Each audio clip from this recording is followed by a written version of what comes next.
What? What? What? What?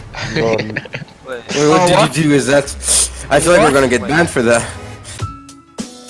Yo, what's up guys, LiiiPy here. I've been asked loads of questions. How do you ball dupe? How do you one tank phase 1? How do you Sparrow jump up the wall?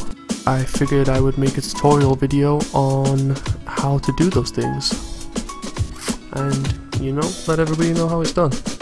Let's get started.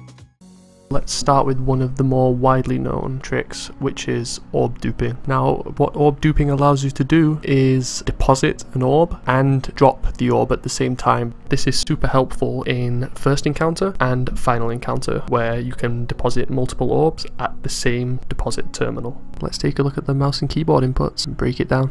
Real quick before I show the inputs, here are my key bindings. The way this works is around a second after you've thrown your grenade, you want to press your interact button. If timed correctly, you will kill yourself and dunk the orb at the same time. Next we have solo punching. Now this is a little bit trickier, but after about 10 or 15 minutes practice and once you know what you're doing, you can get it to almost 100% consistency. Now there are a few important rules to this trick. The first is you want to get hit markers and you don't want to lunge. Both of those things need to happen. If you fail, step back, reset the terminal, step forward, go again. The second rule is make sure you are moving backwards at the same time you are punching. This is to get out of the radius of the first terminal so that it doesn't register as you punching and you're free to punch the second terminal. Next is Sparrow jumping. This is another one that people find tricky, but once they know what they're doing, it becomes very easy to replicate.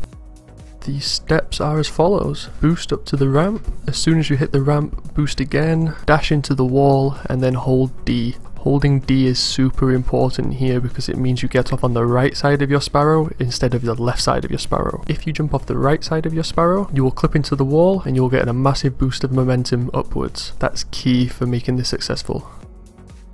Finally, the one we've had most questions about, one tank phase 1. Now this one is probably the hardest to understand out of all of the tricks here because it requires the understanding of a bug which affects the micro missiles of the tank.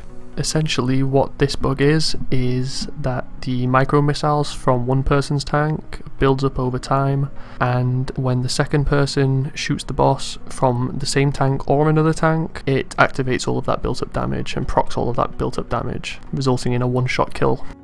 Now the timing for this can vary from person to person depending on where you are in the world and how strong your connection is, but the general rules are pre-damage using main attack and secondary attack, the main cannon and the micro missiles. Exit the tank, jump back in, you will have a fresh set of missiles.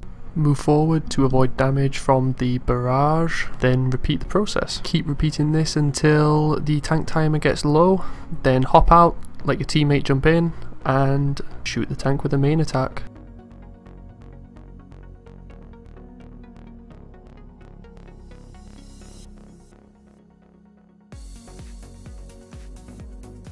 It's super easy with a bit of practice.